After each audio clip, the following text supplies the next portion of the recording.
Jika hati kotor, maka ucapan pun akan kotor. Karena ucapan gambaran hati pemiliknya. Oleh karena itu, mari mengisi hati kita dengan firman Tuhan. Agar apa yang diucapkan oleh mulut kita menjadi bertumbuh dan menumbuhkan iman bagi sesama. Kita berdoa. Damai sejahtera Allah yang melampaui segala akal, kiranya memelihara hati dan pikiran kamu sekalian di dalam nama Tuhan Yesus Kristus. Amin.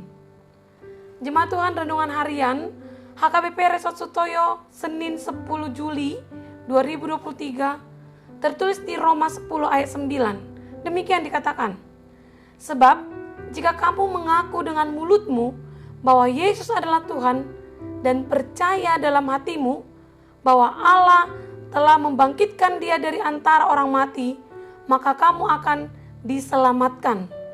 Dalam bahasa Batak dikatakan, ai malua maho molo di par hatopot pamangan mi Tuhan Yesusi. Huhut diaporsiai roham naung dipahe de bata ibana sian akka namate. Demikian firman Tuhan. Jemaat yang terkasih, di sebuah hutan, seekor merak merasa dirinya adalah hewan yang paling cantik di antara semua binatang. Karena itu, setiap hari ia selalu menyombongkan kecantikannya di depan hewan-hewan lainnya. Di hari-hari yang sebelumnya, ia membicarakan kecantikan jengkernya pada seekor kelinci.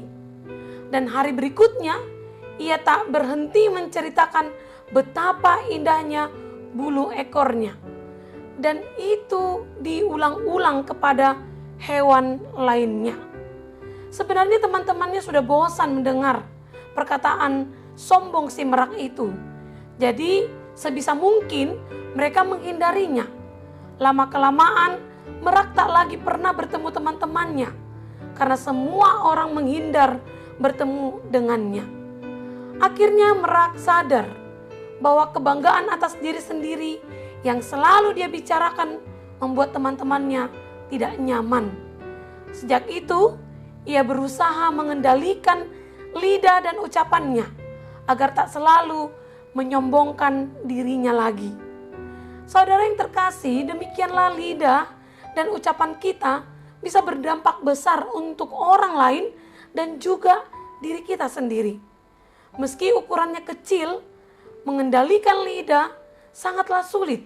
Oleh sebab itu Paulus mengingatkan agar memakai lidah dan ucapan kita untuk menyatakan pengakuan iman kepada Tuhan, bukannya untuk menyombongkan diri atau malah menghina orang lain.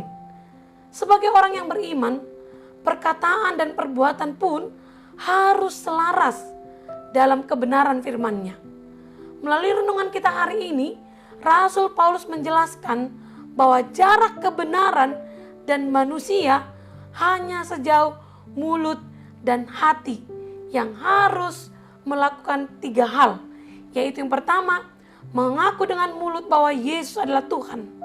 Kedua, percaya dalam hati bahwa Allah telah membangkitkan dia dari antara orang mati. Dan yang ketiga, menyerukan nama Tuhan Yesus. Kebenaran dekat dengan mulut dan hati. Artinya kita harus mau mengaku, menerima, dan memanggil Yesus sebagai Tuhan dan Juru Selamat.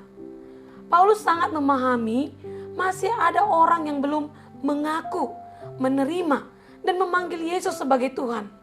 Kebenaran itu harus diberitakan oleh semua orang yang terpanggil dan telah diselamatkan. Dengan demikian, banyak orang dari segala tempat dan bangsa turut menerima keselamatan. Memang pada awalnya, tanpa usaha apapun, kita telah diselamatkan Allah dalam anugerah-Nya melalui Yesus Kristus. Namun, sebelum Yesus terangkat ke surga, Dia telah memberikan amanat agung bagi kita, agar kita bersedia menjadi alat yang memberitakan kebenaran dalam nama Yesus Kristus, agar semakin banyak orang yang percaya dan memperoleh hidup yang kekal. Menjadi alat memberitakan kebenaran merupakan tugas panggilan kita yang dapat kita mulai dari lingkungan keluarga, tempat tinggal kita, tempat kerja kita, sekolah, atau dimanapun kita berada.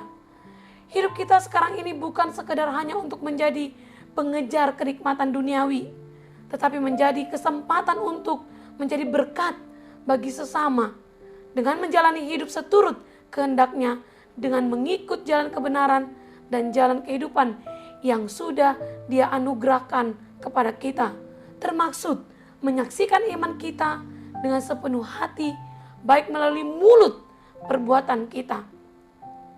Sebab hidup kita yang sekarang ini harus bisa kita pertanggungjawabkan kelak untuk memasuki kehidupan yang kekal.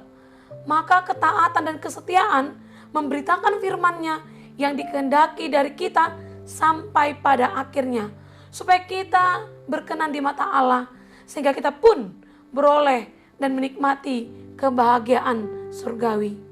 Masih banyak orang yang bergumul untuk memutuskan apakah mereka mau mengikut panggilan Kristus atau mencapai ambisi duniawi.